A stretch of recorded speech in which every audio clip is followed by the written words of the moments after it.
இன்னைக்கு நான் உங்ககிட்ட என்ன கதையோட வந்திருக்கேன்னா, ஒரு ஏவலை பத்தின கதையை தான் உங்ககிட்ட நான் சொல்ல போறேன்.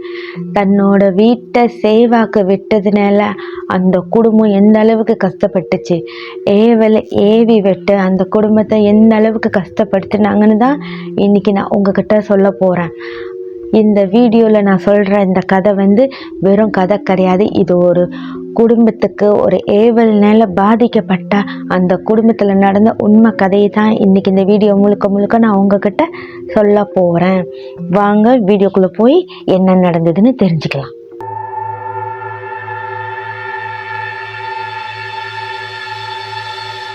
அந்த குடும்பத்தில் மொத்தமே 4 பேர் இருக்காங்க. 4 பேர் யார் யாருன்னா ஒரு அம்மா, ஒரு அப்பா, 2 பையனுங்க.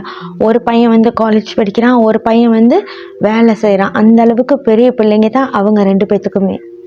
இவங்களோட இந்த ஃபேமிலி ரொம்பவே கஷ்டப்படுற குடும்பம்லாம் இல்லை. வருமானம் ஓரளவுக்கு நல்லாவே வருமானம் வரக்கூடிய ஒரு ஃபேமிலி தான் இவங்களோடது. இவங்க வீட்டில் அவங்க அம்மா ஹவுஸ் ஒய்ஃபாக தான் இருக்காங்க. ஒரு பையன் காலேஜ் படிக்கிறான் அண்ணன் இல்லையா, ஒரு பையன் வேலைக்கு போகிறான். அந்த பையனோட அவங்க அப்பாவும் வேலை செய்கிறாங்க. 2 சைடும் வருமானம் வர்றதுனால அவங்க குடும்பம் ரொம்பவே நல்லாவே இருக்குது. அந்த வீடும் நல்ல பெரிய வீடு தான். அந்த வீட்டில் இவங்க ஒரு ரூமை மட்டும் சேவாக்கு விட்டுருக்காங்க. அந்த ரூமில் இருக்கிறவர் சிங்கப்பூரில் தங்கி வேலை செய்கிறதா சொல்லி அவர் இவங்க வீட்டில் சேவாக்கு இருக்காரு. அந்த வீட்டில் இருக்கிற அந்த ஒரு ரூமை மட்டும் ஏன் அந்த ஒரு ஆளுக்கு அவங்க சேவாக்கு கொடுத்தாங்கன்னா தங்கி இருக்கிற அந்த ஆள் சிங்கப்பூரில் வேலை செய்கிற ஆளுன்னு சொன்னேன் இல்லையா, அவர் இந்த குடும்பத்துக்கு சொந்தக்காரரு. சொந்தன்றதுனால ஜேபியில் தங்கி சிங்கப்பூரில் நான் வேலை செய்யணும், எனக்கு கொஞ்ச நாள் உதவி பண்ணுங்கன்னு கேட்டுக்கிட்டதுனால சொந்தக்காரங்க தானே, என்ன பிரச்சனை வரப்போகுதுன்னு சொல்லி இவங்களும் சரின்னு சொல்லி அந்த ஆளை அந்த வீட்டில் தங்க வச்சுருக்காங்க. அப்படி சொந்தக்காரங்கன்னு சொல்லி உதவி பண்ண போய் தான் இவங்களுக்கு இவ்வளோ பிரச்சனையும் வந்துச்சு. அப்படி அந்த ஆள் என்ன பண்ணாருன்னா அந்த ஆள் வர்றதுக்கு முன்னுக்கு அந்த குடும்பம் ரொம்பவே நல்லா தான் இருந்துச்சு. அவங்க வருமானம் எந்த பிரச்சனையும் இல்லை. 2 பையனுங்களோட அந்த ஃபேமிலி ரொம்பவே சந்தோஷமாக இருந்துச்சு. வேலைக்கு போகிற ஒரு பையன், காலேஜுக்கு போகிற ஒரு பையன், அம்மா வீட்டில் இருக்காங்க, அப்பாவும் வேலை செய்கிறாரு. இந்த ஆள் வர்றதுக்கு முன்னாடி வரைக்கும் அந்த ஃபேமிலி ஒரு நல்லாவே ரொம்பவே சந்தோஷமாக என்ஜாயாக, அது என்ன சொல்லுவாங்க, அது எப்படி சொல்கிறது, ரொம்பவே சந்தோஷமான ஒரு குடும்பம்னு சொல்லலாம். அந்த மாதிரி தான் அவங்க இருந்தாங்க. இந்த ஆள் சிங்கப்பூர் வேலைக்கு போகிறேன்ட்டு அந்த வீட்டில் தங்கினார் இல்லையா, அவர் தங்கி ஒரு 2-3 மாதத்துலேயே இந்த குடும்பத்தில் பிரச்சனைகள் வர ஆரம்பிக்குது. அது என்ன மாதிரி பிரச்சனைனா அந்த பையன் வேலைக்கு போகிற பையன் சொன்னேன் இல்லையா, அவர் வேலை இடத்துலையும் அவருக்கு பிரச்சனைகள் வருது, அவங்க அப்பாவோட வேலை இடத்துலையும் பிரச்சனைகள் வருது. இந்த மாதிரி வெளியில் பிரச்சனையோட வீட்டுக்கு வந்தால் எப்படி இருக்கும், பையன் அம்மாட்ட மூஞ்சி காட்டுறது, அவங்க அப்பா சொன்னேன் இல்லையா, அந்த பையனோட அப்பா வேலைக்கு போகிறாருல, அவரும் வீட்டில் ஒய்ஃப் கிட்ட மூஞ்சை காட்டுறது. இந்த மாதிரி வீட்டில் மூஞ்சி வெளியிலேருந்து பிரச்சனையை வீட்டில் காட்டினா என்ன ஆகும், வீட்டில் இருக்கிறவங்களுக்கு அப்படியே ப்ரெஷர் ஏறும் இல்லையா, அவங்களும் கத்துறது. இந்த மாதிரி வெளியில் இருக்கிற பிரச்சனைலாம் கொண்டு ஏன் வீட்டில் என்கிட்ட காட்டுறீங்கன்னு சொல்லி அப்படி சண்டை. இந்த மாதிரி கொஞ்சம் கொஞ்சமாக சின்ன சின்ன சண்டைகள் அடிக்கடி வர ஆரம்பிச்சிருக்கு. இப்படி சண்டைங்க மட்டும் அடிக்கடி வரல, அந்த குடும்பத்தில் வர்ற வருமானமும் அடிக்கடி ரொம்பவே பிரச்சனையாகிக்கிட்டு இருந்துச்சு. கடன் பிரச்சனை அவங்களுக்கு இல்லாமல் இருந்துச்சு. இப்போ கொஞ்சம் கொஞ்சம் காசு பிரச்சனைகளும் வர ஆரம்பிச்சிருச்சு. கடன் பிரச்சனைனா இந்த காடி காசு, இந்த வீட்டு காசுலாம் இருக்கும் இல்லையா, அந்த மாதிரி மாதம் மாதம் அவங்க கந்தும் விடவே மாட்டாங்க. அதாவது விட்டு கட்ட மாட்டாங்க, கரெக்டாக எல்லாத்தையும் கட்டிடுவாங்க. கொஞ்ச நாளாக வேலை இடத்துலலாம் பிரச்சனை சொல்லிட்டு இருந்தேன் இல்லையா, அந்த மாதிரிலாம் வரும்போது அவங்களுக்கு சம்பளம் கொஞ்சம் இடிக்கும்ல, அந்த மாதிரி இடிக்கும் போது தான் இந்த மாதிரி காசுலாம் கட்டுறது கொஞ்சம் ஸ்டாப் ஆக ஆரம்பிச்சிச்சு. அதெல்லாம் இந்த 2 மாதம்னு சொன்னேன்ல, அதெல்லாம் ஒரு 2-4 மாதம் முன்னுக்கே ஆயிடுச்சு. அந்த ஆள் 2 மாதத்தில் பிரச்சனை வந்துச்சு. இப்போ இந்த மாதிரி பிரச்சனைலாம் வரும்போது அந்த குடும்பத்தில் நிம்மதி குறையுது. அந்த வீட்டில் இருக்காங்க இல்லையா, அவங்களுக்கு புருஷனும் சண்டை போடுறான், மகனும் மூஞ்சி காட்டுறான், வீட்லேயும் கொஞ்சம் கொஞ்சம் காசு பிரச்சனை. நல்லா தானே இருந்தோம், ஏன் இந்த மாதிரி பிரச்சனைலாம் வருதுன்னு சொல்லி அந்த சேவாக்கு சொந்தக்காரர் இருக்காரு இல்லையா, அவர்கிட்ட அப்பப்போ சொல்லி புலம்புறது. அந்த சொந்தக்காரர்னால எந்த அளவுக்கு சமாதானம் பண்ணி இல்லை சரியா போயிடும்னு சொல்ல முடியுமோ அந்த அளவுக்கு அவரும் சொல்லிட்டு அவர் கிளம்பி சிங்கப்பூருக்கு வேலைக்கு போயிடுவார். இப்படியே தான் அந்த வீட்டில் வந்து பிரச்சனைகள்லாம் போயிட்டு இருந்திருக்கு. இந்த பிரச்சனை ஒரு கட்டத்துக்கு மேலே ரொம்பவே பெருச ஆரம்பிக்குது. சண்டையெல்லாம் அந்த வீட்டில் வந்து அமானுஷ்யமான விஷயங்கள் அடிக்கடி நடக்கிறத அவங்க அம்மா வந்து கவனிக்கிறாங்க. அப்படி இந்த வீட்டில் என்னென்னலாம் அமானுஷ்யங்கள் நடந்துச்சுன்னா, ஒரு தடவை வந்து அவங்க வீட்டில் வந்து அந்த ஒய்ஃப் இருக்காங்கல்ல, இந்த ஹவுஸ் ஒய்ஃப், அவங்க மட்டும் தனியாக இருந்திருக்காங்க. அந்த வீட்டில் இருந்தவங்கலாம் வந்து சேவாக்கு இருந்த அந்த ஆள் வந்து ரூமை லாக் பண்ணிவிட்டு சிங்கப்பூர் வேலைன்ட்டு வெளியாயிட்டாரு. அவங்க ஹஸ்பண்ட் வந்து அவரும் வேலைன்னு போயிட்டாரு. ஒரு பையனும் வேலைன்னு வெளியே போயிட்டான். இன்னொரு பையனும் வந்து காலேஜ்னு கிளம்பி போயிட்டான். இந்த மாதிரி இந்த வீட்டில் இருக்கிற 4 ஆம்பளாலும் கிளம்பி போனதுக்கப்புறம் இந்த அம்மா மட்டும்தான் அந்த வீட்டில் இருந்திருக்காங்க. அப்படி அவங்க வீட்டில் இருக்கும் போது ஒரு டைம் வந்து குசினில் வேலையாக இருந்திருக்காங்க. அந்த அம்மா தன்னோட வேலைங்களை ரொம்பவே மும்மரமாக குசினில் செஞ்சிட்ருக்காங்க. அவங்க அப்படி செஞ்சிட்ருக்கும் போதே சிங்கப்பூர் வேலைக்கு போனார் இல்லையா அந்த ஆள் ரொம்ப வேகமாகவே கேட்டை திறந்து வீட்டுக்குள்ளே வந்து தன்னோட ரூமை ரொம்பவே அவசரமாக திறந்து உள்ளுக்கு போகிற மாதிரி சத்தம் வந்து இந்த அம்மாவுக்கு கேட்டிருக்கு. இந்த அம்மா வந்து என்னடா சிங்கப்பூர் வேலைக்கு போன இந்த ஆள் வந்து எப்போவுமே ராத்திரியில் லேட்டாக தான் வரும், இன்றைக்கி என்ன இவ்வளோ சீக்கிரம் வந்திருக்கு, அது மட்டும் இல்லை கதவை இந்த அளவுக்கு பலமாக அடித்து திறக்குதுன்னு சொல்லி இதை போய் கேட்கலாம், ஏன் என்ன ஆச்சு நம்ம போய் கேட்கலான்னு அவங்க குசினில் செஞ்சிட்டு இருந்த வேலையை அப்படியே விட்டுட்டு ஹாலில் இருக்கிற அந்த ரூமுக்கு வராங்க. வந்து பார்த்ததுக்கப்புறம் தான் தெரியுது இந்த அம்மாவுக்கு. அப்படி என்ன தெரிஞ்சிச்சுன்னா அந்த அம்மாவுக்கு அவசரமாக அந்த சிங்கப்பூர் வேலைக்கு போன அந்த ஆள் வீட்டுக்கு வந்த சத்தம் கேட்டு தானே அந்த அம்மா என்னன்னு பார்க்க வந்தாங்க. அவங்க வந்து பார்த்த பிறகு தான் அவங்களுக்கே தெரியுது அந்த ஆள் இன்னும் வீட்டுக்கு வரவே இல்லை. அந்த ஆள் எப்படி அந்த கதவை லாக் பண்ணிட்டு போனாரோ அதே மாதிரி தான் அந்த கதவை லாக்கில் இருக்குது. அப்போ எப்படி இந்த அம்மாவுக்கு சத்தம் வந்துச்சு, அந்த சாவி சத்தம், அந்த ரூமை பலமாக அந்த ரூமை திறந்து உள்ளுக்கு போன அந்த கதவு சத்தம்லாம் எப்படி இந்த அம்மாவுக்கு கேட்டுச்சுன்னு இவங்களுக்கு ஒரே குழப்பம். அந்த குழப்பத்தோடையே நைட்டு வீட்டுக்கு அவங்க ஹஸ்பண்ட் பிள்ளைங்கள்லாம் வந்ததுக்கப்புறம் அந்த அம்மா எல்லாத்தையுமே சொல்கிறாங்க. இதெல்லாம் சொன்னது கேட்டதுக்கப்புறம் அந்த அம்மாவோட ஹஸ்பண்ட் என்ன சொல்கிறாருன்னா, பக்கத்து வீட்டில் நடந்த சத்தம் தான் வந்து உனக்கு கேட்டிருக்கு, நீ தேவையில்லாமல் எதையும் போட்டு யோசித்து பயந்துட்டு இருக்காத, ஒன்றுமே இல்லைன்னு சொல்லி அந்த பிரச்சனையை அன்றைக்கி அப்படியே விடுறாங்க. திரும்பவும் ஒரு 2-3 நாள் போகுது, எந்த பிரச்சனையுமே இல்லைன்னு நல்லா தான் போயிட்டுருக்கு. திரும்பவும் ஒரு நாள் ராத்திரி வந்து அவங்க அம்மா வந்து தூங்கிட்டு இருக்கும் போது அவங்க கால் பக்கத்தில் யாரோ அவங்க காலை பிடிச்சி கடிக்கிற மாதிரி அவங்களுக்கு ஒரு ஃபீல் இருந்திருக்கு. அவங்க யாரா இதுன்னு எந்திரிச்சு பார்க்கும்போது ரொம்பவே கட்டையானா ரொம்ப கட்டையும் கிடையாது, ரொம்ப வளர்த்தியும் கிடையாது, இவ்வளோ பெருசுக்கு ஒரு உருவம். அது அவங்கனால சொல்லவே முடியல. ஒரே கருப்பாக, கண்ணு 2 சோப்பாக, பல்லு மட்டும் இவ்வளோ நீட்டுக்கு இருந்துச்சா வெள்ளையா.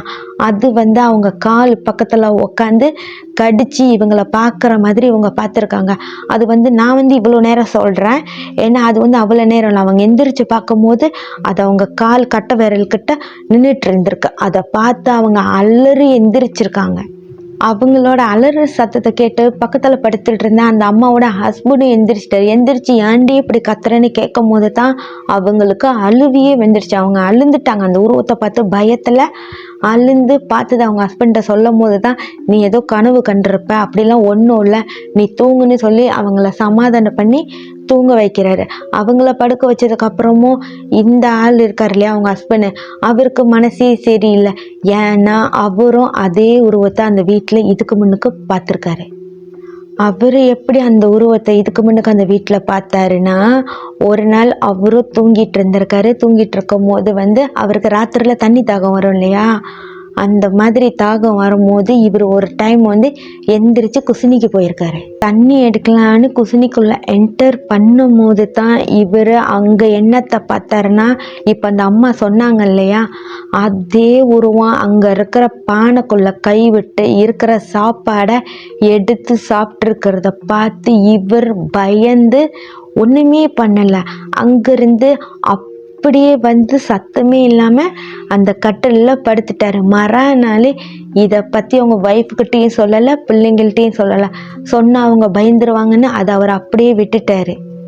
எங்கேயோ வெளியில் சுற்றுறது இன்னைக்குன்னு பார்த்து நம்ம வீட்டுக்குள்ளே வந்திருக்கு, அவ்வளோதான், இன்னையோட இந்த பிரச்சனைலாம் முடிச்சிடும், இதுக்கப்புறம் அது வராதுன்னு சொல்லி அவர் இருக்கும் போது தான் திரும்பவும் அவங்க ஒய்ஃப் அதே உருவத்தை பார்த்து எந்திரிச்சு அலறின பிறகு தான் இவர் யோசிச்சிருக்காரு, அது எங்கேயுமே போல் நம்ம வீட்டில் தான் இருக்குது, அது மட்டும் இல்லை நம்ம வீட்டில் ஏதோ ஒரு பிரச்சனையோ இருக்குதுன்னு சொல்லி அந்த ஆள் வந்து அப்போ தான் வந்து யோசிக்க ஆரம்பிச்சிருக்காரு. அவங்க ஒய்ஃப் இதுக்கு முன்னுக்கு சொன்னாங்க இல்லையா, அந்த ரூமை திறந்து இது பண்ணதெல்லாம், அதை எல்லாத்தையுமே அவர் யோசிச்சுட்டு இருந்திருக்காரு. இதை பற்றி யோசிச்சுட்டே ஒரு 2 நாள் அவர் இருந்திருக்காரு. அவர் பார்த்ததை மனைவி பார்த்து எந்திரிச்சது, நம்ம வீட்டில் ஏதோ ஒரு பிரச்சனை இருக்குன்னு சொல்லி இப்படியே அவர் யோசிச்சுட்டு ஒரு 2 நாளாக இருந்திருக்காரு. 2 நாளுக்கு அப்புறம் இந்த விஷயத்தை பற்றி அவங்க ஒய்ஃபுக்கிட்ட எதுவுமே சொன்னால் அந்த அம்மா பயந்துரும். ஏற்கனவே அலறி அடித்து பயந்துச்சு இல்லையா, அந்த மாதிரி அந்த அம்மா பயந்துரும். அதனால தன்னோட பையன்கிட்ட மட்டும் இதை சொல்லும் போது தான் அந்த பையனும் அதே உருவத்தை அந்த வீட்டில் பார்த்துருக்கான். அந்த பையன் எப்படி அந்த வீட்டில் பார்த்தானா அவனும் ஒரு நாள் ராத்திரி அவன் ரூம்லேருந்து தூங்கிட்டு இருந்திருக்கான். தூங்கிட்டு இருக்கும்போது அவனால் ஒழுங்காக தூங்கவே முடியல, ரொம்பவே டிஸ்டர்பாக இருந்திருக்கு. அன்றைக்கி அவனுக்கு சரியாக தூக்கமும் வரல.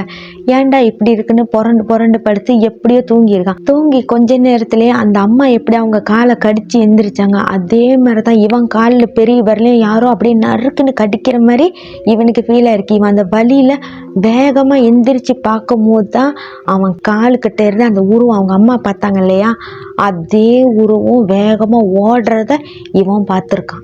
மறுநாள் இவன் யாருக்கிட்டையுமே சொல்லலை. சொன்னால் குடும்பத்தில் இருக்கிறவங்க பயந்துருவாங்கன்னு இவனும் அப்படியே விட்டுருக்கான் அவங்க அப்பா மாதிரி. இப்போ அவங்க அப்பா சொன்னதுக்கப்புறம் தான் அவனுக்கு நடந்த இதே விஷயத்தை அவன் அவங்க அப்பா கிட்ட சொல்கிறான். அப்போ தான் அவங்க அப்பாவுக்கு இன்னமும் புரிஞ்சிருக்கு, இந்த வீட்டில் ஏதோ ஒரு பிரச்சனை இருக்குது, நமக்கு மட்டும் இல்லை நம்ம குடும்பத்தையும் அது தொந்தரவு பண்ணிகிட்ருக்குன்னு அவங்களுக்கு அப்போ தான் புரியவே வந்திருக்கு. அந்த குடும்பத்தில் இருக்கிறவங்களாம் அப்போ என்ன பண்ணுறாங்கன்னா இந்த குடும்பத்தில் முன்னாடி மாரி நிம்மதியாகவே இல்லை, சந்தோஷமாகவே இல்லை. ஏதாவது ஒரு பிரச்சனை வந்துகிட்டே இருக்குது, ஏதோ ஒரு அமானுஷ்யம் எல்லாத்தையும் தொந்தரவு பண்ணிகிட்ருக்கு. அதை பார்க்குறதுக்கே ரொம்பவே கொடூரமாக அசிங்கமாக இருக்குது இல்லையா. அது மட்டும் இல்லை, அப்பப்போ கடிச்சு ரத்தமும் குடிக்குது. இதெல்லாம் அவங்க ரொம்பவே பயந்துட்டாங்க. இதுக்கு முன்னுக்கு இந்த மாதிரி அவங்க குடும்பத்தில் நடந்ததே இல்லை, இதான் வாட்டி. அதுவும் இப்போ தான் கொஞ்ச நாளாக நடந்துகிட்ருக்கு. அதனாலே அவங்களுக்கெல்லாம் பயம், நிம்மதி, சந்தோஷம் எல்லாமே போச்சு. என்னடா பண்ணுறதுன்னு எதுவுமே தெரியல. அப்போ கொஞ்சம் மனசு நிம்மதிக்காக அவங்க என்ன பண்ணுறாங்கன்னா குடும்பத்தோட கோவிலுக்கு போயிட்டு வரலான்னு கோயிலுக்கு போயிட்டு வராங்க. கோயிலுக்கு போயிட்டு அன்னைக்கு ராத்திரி என்ன ஆகுதுன்னா, அவங்க அப்பா எல்லாம் சாப்பிட்டு தூங்குனதுக்கப்புறம் அவருக்கு ஒரு கனவு வந்திருக்கு. அந்த கனவுல அவருக்கு காட்டியிருக்கு அந்த வீட்டில் என்ன நடக்குதுன்னு. அப்படி என்ன காட்டியிருக்குன்னா, அந்த உருவம் சொன்னேன் இல்லையா, அந்த உருவம் அந்த வீட்டில் இருக்கிற ஒரு ஆள்கிட்ட தான் போய், அதாவது பதுங்கி இருக்கு, அடைக்கலமாக இருக்குன்னு சொல்லுவாங்க இல்லையா, அந்த மாதிரி. அப்படி அந்த உருவம் எந்த ஆளுக்கிட்ட அந்த வீட்டில் அடைக்கலமாக பதுங்கி இருக்குன்னா அந்த வீட்டில் சொந்தக்காரன்ற பேரில் ஒரு ஆள் தங்கியிருக்காரு இல்லையா, சிங்கப்பூர் வேலைக்கு போகிறேன்ட்டு, அந்த ஆளுக்கிட்ட தான் அந்த கொடூரமான உருவம் அடைக்கலமாக இருக்கிற மாதிரி அந்த கனவுல காட்டியிருக்கு. அது சரியாக எப்படி காட்டியிருக்குன்னா, அந்த ஆள் அந்த வீட்டில் உட்காந்துருக்கிற மாதிரி, சோஃபாவில் உட்காந்துருக்கிற மாதிரியும், இது அந்த ஆள் காலு கீழே நம்ம பப்பி நாயெல்லாம் பார்த்தோன்னா வெளியிலலாம் போயிட்டு வந்தால் காலுக்கிட்ட அப்படியே உரசுற மாதிரி அப்படியே சாஞ்சிலாம் உட்காந்துருக்கும் இல்லையா, அந்த மாதிரி அந்த ஆள் காலுக்கிட்ட அது பதுங்கி அடைக்கலாமா அப்படியே ஒரு பப்பி நாய் எப்படி ஓனர்கிட்ட உட்காந்துருக்கும், அந்த மாதிரி அந்த நாயின்ற அந்த கொடூரமான உருவம் அந்த ஆளுக்கிட்ட அப்படி தான் இருந்திருக்கு. அதை அப்படியே கனவுல அவங்க அப்பா கிட்ட காட்டியிருக்கு. இந்த மாதிரி கனவு தனக்கு வந்ததா சொல்லி அவரோட குடும்பத்துக்கிட்ட அவர் காட்டிக்கவே இல்லை.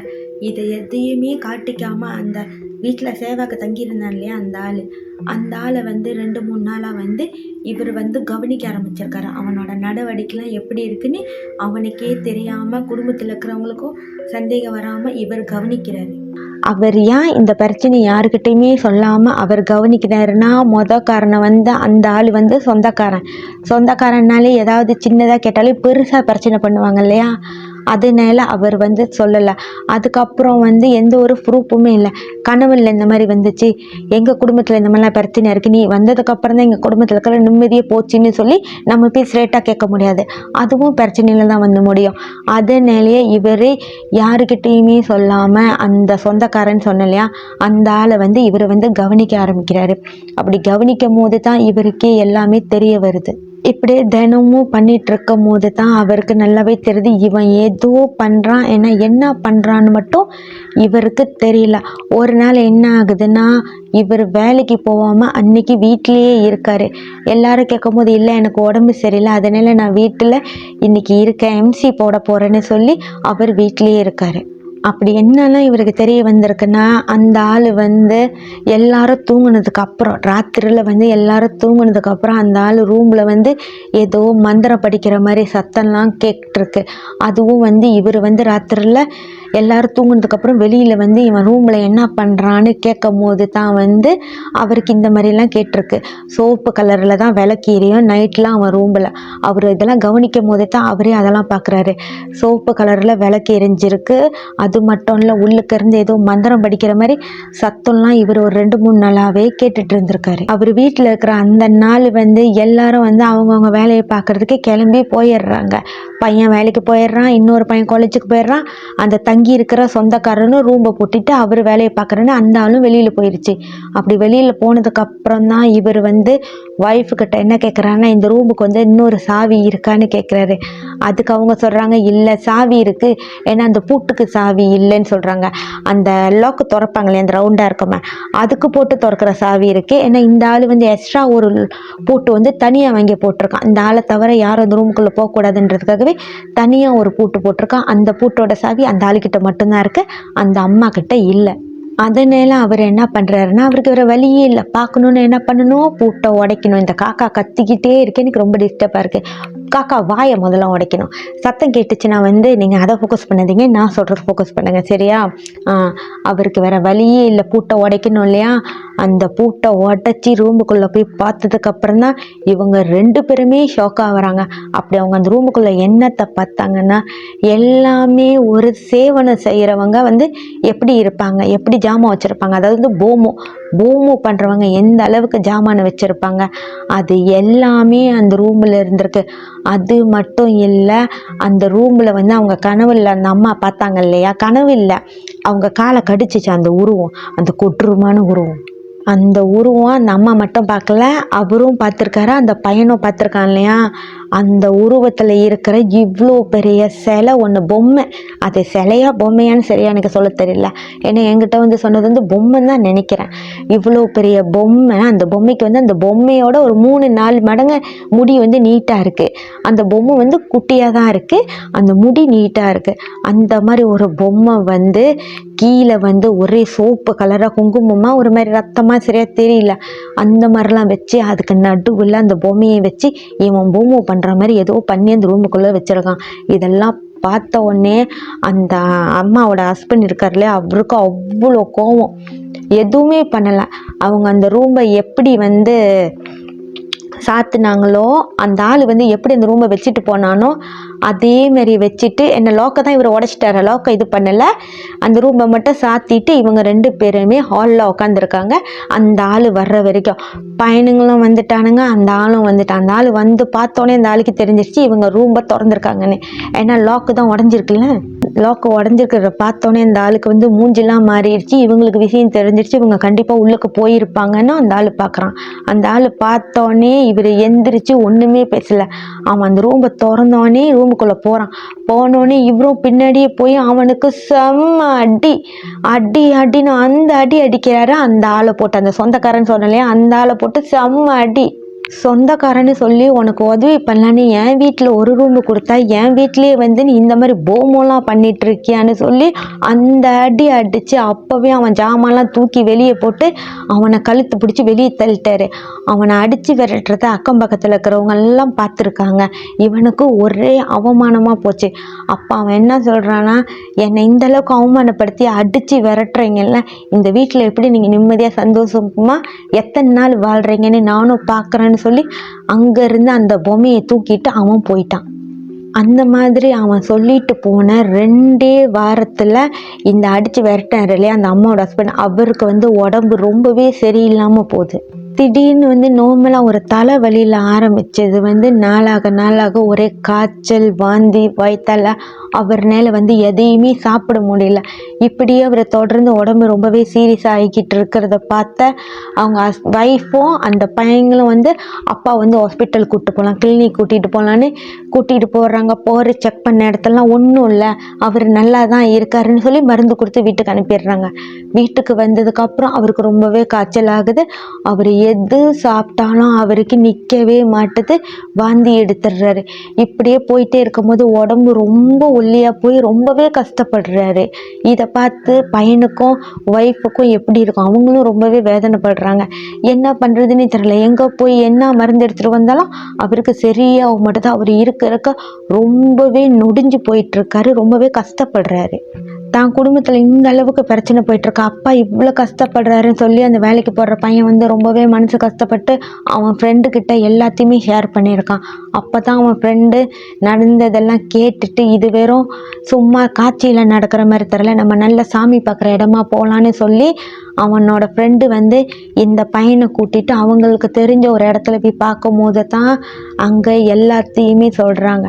இந்த மாதிரி உன் வீட்டில் வந்து ஒரு ஏவல் இருக்குது, உங்கள் அப்பா மேலே அவர் சாகணும்னு சொல்லி ஒருத்தன் ஏவி விட்டுருக்கான். அது இன்னும் கொஞ்ச நாளில் உங்கள் அப்பாவை கொல்லாமல் போகாது, உங்கள் அப்பா ரொம்பவே கஷ்டப்பட்டு இறந்து போடுற மாதிரி அவன் செஞ்சு வச்சிருக்கான்னு அங்கே போய் பார்த்த இடத்துல அவங்க சொல்லிட்டாங்க. இதெல்லாம் கேட்டுட்டு தன்னோட வீட்டில் வந்து தன்னோட அம்மா கிட்டேயும் தம்பிக்கிட்டேயும் அந்த பையன் எல்லாத்தையும் சொன்னதுக்கப்புறம் திரும்பவும் அவங்க அப்பாவை கூட்டிகிட்டு அதே இடத்துக்கு அவங்க போகிறாங்க. போய் பார்த்ததுக்கப்புறம் தான் அவங்க இன்னமும் அந்த கோயிலில் இருந்தவங்க அந்த சாமி பார்க்குறாங்க இல்லையா, அந்த இடத்துல இருக்கிறவங்க என்ன சொன்னாங்கன்னா, அவன் ஏவி விட்ட ஏவல் வந்து சாதாரண ஏவல் இல்லை.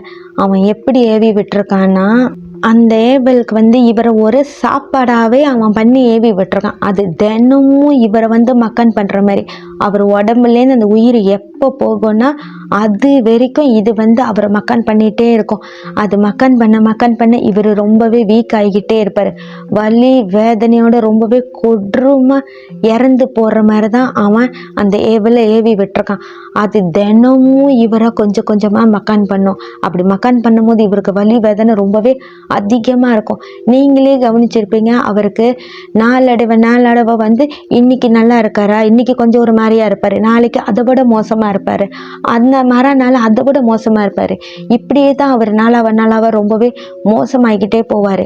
உண்மை இல்லைன்னு கேட்கும்போது ஆமாம் உண்மை தான், நாளாவ அவர் உடம்பு வந்து ரொம்பவே மோசமாக போகுது. அது மட்டும் இல்லை, ரொம்பவே வேதனைப்படுறாருன்னு அவங்க வந்து அந்த இடத்துல சொல்கிறாங்க. அந்த சாமி பார்க்குறாங்க இல்லையா, அந்த இடத்துல சொல்கிறாங்க. அது சொன்னதுக்கப்புறம் தான் அவங்க சொல்லியிருக்காங்க, அவன் அப்படி தான் செஞ்சு வச்சுருக்கான். இவர் அடித்து அனுப்பினார் இல்லையா, அந்த அவமானத்தில் இவர் கஷ்டப்பட்டு சாகணுன்னு தான் அவன் அந்த மாதிரி பண்ணியிருக்கான். அது மட்டும் இல்லை, அவன் அனுப்பின அந்த ஏவல் வந்து யாரால் எடுக்கவும் முடியாது, எடுக்கிறது ரொம்பவே கஷ்டம். அப்படி எடுக்கணும்னு நம்ம ட்ரை பண்ணால் அது ஒட்டு மொத்தமாக ஒரே டைம் அப்போவே நம்ம எப்போ வந்து எடுக்கணும்னு ட்ரை பண்ணுறோமோ அப்போவே உங்கள் அப்பாவை கொன்னுட்டு தான் அது போகும். அவர் இறக்காமல் அது போகவே போகாது. அது கண்ணால் பார்த்து கன்ஃபார்ம் பண்ணும், இந்த ஆள் இறந்துட்டான்னு தெரிஞ்சதுக்கு அப்புறம் தான் அந்த ஏவல் போகும். அந்த மாதிரி ஒரு கொடூரமான ஏவலை தான் வந்து அவன் வேவி விட்டுருக்கான். அவன் வேவி விட்டது வந்து சாதாரண ஏவல் இல்லை, அது வந்து ரொம்பவே சின்ன உருவமாக தான் இருக்கும். அது ரொம்பவே கருப்பாக கண்ணு சோப்பாக. அவங்க அம்மா எப்படி பார்த்தாங்க, அந்த பொம்மை எப்படி இருந்துச்சு, அந்த முடி நீட்டாக, அதை அவங்க சொல்லாமே பார்க்காமே அந்த இடத்துல இருக்கிறவங்க அப்படியே சொல்கிறாங்க. அதை சொன்ன பிறகு தான் அந்த பையன் சொல்கிறான், இதே உருவத்தில் இருக்கிற அந்த ஒரு பொம்மையை தான் அந்த ஆள் வச்சிருந்தான்னு. அப்போ தான் அவங்க சொல்கிறாங்க, அவன் எதை வச்சிருக்கானோ அதையே தான் அவன் வந்து ஏவி விட்டுருக்கான். அது அவர் இறக்குற வரைக்கும் அவரை விட்டு போகாது. அது கண்ணால் அவர் இறந்துட்டாருன்னு தெரிஞ்சதுக்கு அப்புறம் தான் அவரை விட்டுட்டு போகணும் அந்த இடத்துல இருக்கிறவங்க அவங்க கிட்ட சொல்கிறாங்க. இதெல்லாம் கேட்டதுக்கு அப்புறம் அவங்க குடும்பம் ரொம்பவே மனசு உடஞ்சி போகிறாங்க. காப்பாற்றுறதுக்கு வேறு வழியே இல்லையா, எங்கள் அப்பாவை எப்படியாவது காப்பாற்றி கொடுங்கன்னு அந்த இடத்துலையே அழுந்து கேட்குறாங்க. அப்படி அவங்க அழுந்து கேட்கும் போது தான், இல்லை பண்ணலாம், ஒரே ஒரு விஷயம் பண்ணால் மட்டும்தான் உங்கள் அப்பாவை இதுலேருந்து நம்ம நேரம் வெளியாக்க முடியும். அதுக்கு உங்கள் அப்பா இறந்து போகணும், அப்போ தான் அவரை நம்ம நேரம் காப்பாற்ற முடியும்னு அவங்க சொல்கிறாங்க. இதை கேட்டு அந்த பையனுக்கு ஒன்றுமே புரியல. அப்பாவை காப்பாற்றணும், அவரு இறந்தும் போகணும், அவரை காப்பாற்றணுன்னு எப்படி, எனக்கு ஒன்றுமே புரியலையேன்னு சொல்லும் போது தான் அவங்க என்ன சொல்லியிருக்காங்கன்னா, உங்கள் அப்பா உயிரோடு இருக்கும் போதே அவர் இறந்து போன மாதிரி நம்ம பண்ணணும். அந்த ஏவலுக்கு வந்து நம்ம காட்டணும், அதை நம்ப வைக்கணும். இந்த சந்திரமுகி படத்தில் வரும் இல்லையா, அந்த மாதிரி அவங்க என்ன பண்ணியிருக்காங்கன்னா வந்து அவர் உயிரோடு இருக்கும் போதே அவரை ராத்திரி 12 மணிக்கு சுடுகாட்டுக்கு கூட்டிகிட்டு போய் இறந்து போனதுக்கப்புறம் ஒரு ஆளுக்கு எப்படி பாடை கட்டி எல்லா சாங்கியமும் தன்னோட பையனை வச்சு செய்ய வைப்பாங்க, அதே மாதிரி தான். அது எல்லாத்தையுமே உயிரோடு அவர் இருக்கும் போதே அவர் பையனை வச்சு பையன் கையாலேயே அன்னைக்கு ராத்திரி 12 மணிக்கு அந்த சுடுகாட்டில் செஞ்சு முடிக்கிறாங்க. அப்படி செஞ்சு முடிச்சதுக்கு அப்புறம்தான் அந்த ஏவலை அவங்க அப்பா உடம்புல இருந்து எடுக்கவே முடிஞ்சுது. அதுக்கப்புறம்தான் அவங்க அப்பா கொஞ்சம் கொஞ்சமாக அதுலேருந்து வெளியே வந்து இன்னைக்கு அந்த குடும்பம் ரொம்பவே நல்லாவே இருக்காங்க. இந்த குடும்பம் அந்த பிரச்சனைலேருந்து ரொம்பவே கஷ்டப்பட்டு வெளியில் வந்திருக்காங்க. உயிரோடு இருக்கும் போதே பாட கட்டி தான் பையன் இறந்ததுக்கு அப்புறம் செய்ய வேண்டியதெல்லாம் உயிரோடு இருக்கும் போதே செய்யறதெல்லாம் அந்த கொடுமைலாம் இருக்க, ஐயோ ரொம்பவே கஷ்டமான ஒரு என்ன சொல்லுவாங்க, கஷ்டமான ஒரு ஸ்டேஜ் தான் இதெல்லாமே தாண்டி தான் அவங்க அந்த குடும்பம் இன்னைக்கு ரொம்பவே நல்லாவே இருக்காங்க. சொந்தக்காரன்னு சொல்லி ஒருத்தனை கொண்டு வந்து வீட்டில் வச்சா அது அந்த குடும்பத்துக்கு எவ்வளோ பெரிய சூனியத்தை வச்சிருக்கு பற்றியா. இதெல்லாம் திருப்ப வந்து கருமான்ற பேரில் அந்த சொந்தக்காரனுக்கே போகும் எப்போவாது. இதெல்லாம் நம்ம விட்டுருவோம். இதுக்கப்புறம் நான் உங்கள்கிட்ட என்ன சொல்ல போகிறேன்னா, இதே மாதிரி உங்கள் வாழ்க்கையிலும் ஏதாவது அமானுஷ்யமான சம்பவங்கள் ஏதாவது நடந்திருந்தால் அதை நீங்கள் தாராளமாக என்கிட்ட சொல்லலாம். அதையும் வீடியோவை நான் கண்டிப்பாக போடுவேன். எப்படி என்கிட்ட சொல்லலாம்னா, என்னோட இந்த இன்ஸ்டாகிராம் பேஜில் வந்து நீங்கள் வந்து எனக்கு மெசேஜ் பண்ணி உங்களுக்கு நடந்ததெல்லாம் சொல்லலாம். கதை நல்லா இருந்தால் அதையும் வீடியோவை கண்டிப்பாக நான் உங்களுக்காக போடுவேன். இதே மாதிரி இன்னொரு வீடியோவில் வந்து உங்களை பார்க்குற வரைக்கும்